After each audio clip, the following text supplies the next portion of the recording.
From the National Newsroom of the Canadian Press, I'm Jason White. U.S. President Donald Trump has just signed orders to hammer certain Canadian products with 50% tariffs in 30 days. U.S. President Donald Trump signed orders today to hammer certain Canadian products with 50% tariffs in 30 days. Speaking to reporters on background on condition they not be named, senior White House officials say the measure is a response to provincial bans on U.S. liquor, Canada's supply managed dairy system, and its quotas on certain U.S. vehicles. The officials say the White House will publish a list of affected imports, but these tariffs, unlike many of Trump's other duties, will have no exemptions for goods compliant under the Canada-US-Mexico agreement. These tariffs are also not connected to Trump's recent threat to hit Canada with higher duties because of wildfire smoke. Kelly Malone, The Canadian Press, Washington. U.S. Ambassador to Canada Pete Hoekstra says Canadians' negative views of the U.S. are making it harder to get a trade deal. I have a problem, and I think that Canadians don't think very highly of the United States right now. It makes it harder for politicians to get to an agreement. Hoekstra told the Pacific Northwest Economic Region's annual summit in Edmonton he thinks some sort of trade agreement will eventually be signed between Canada, the U.S., and Mexico. He also says Alberta and Saskatchewan could make the most compelling case to meet America's oil needs over the next decade.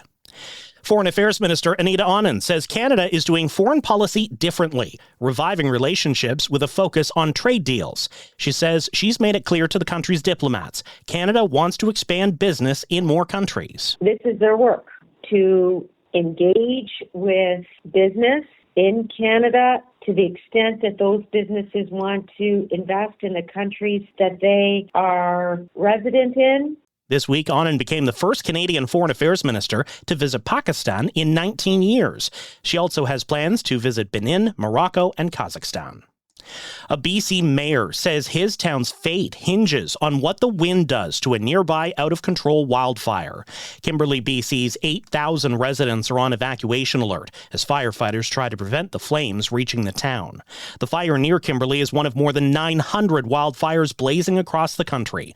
Ontario Premier Doug Ford says wildfires have been moving quickly in the province's north, where evacuations have displaced about 1,800 people. Meanwhile, the Northwest Territories reports more than 200 active fires. Almost all of them are out of control. The Toronto International Film Festival's list of gala and special presentation programs is now out, and it includes I Play Rocky. I don't even know what I'm doing is any good. Just do the best acting of your life and everything will be fine. The Sylvester Stallone biopic will play alongside other films about Rupert Murdoch and Formula One driver Gilles Villeneuve at TIFF this September. This is the Canadian Press. In sports, the RCMP say Saskatchewan Rough Rider player Jaden Dulkey was driving on the wrong side of the highway with alcohol and cannabis in his SUV before Saturday night's fatal car crash. Both Dulkey and the 22-year-old Regina man driving the other vehicle died at the scene. The struggling Blue Jays open a 4-game series tonight with the American League East leading Tampa Bay Rays in Toronto. The Jays dropped 2 of 3 games to the visiting Chicago White Sox last weekend in their return from the All-Star game. Toronto enters the series 7 games under 500.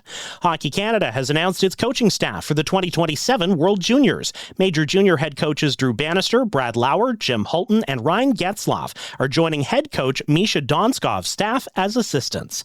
The hockey tournament will run December 26th to January 5th in Edmonton and Red Deer, Alberta. And Canadian golf star Brooke Henderson is engaged. She's set to marry Minnesota Twins prospect Ricky Castro. From the Canadian Press, I'm Jason White.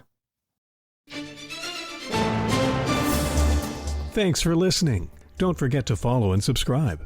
For more of today's top stories, visit thecanadianpressnews.ca.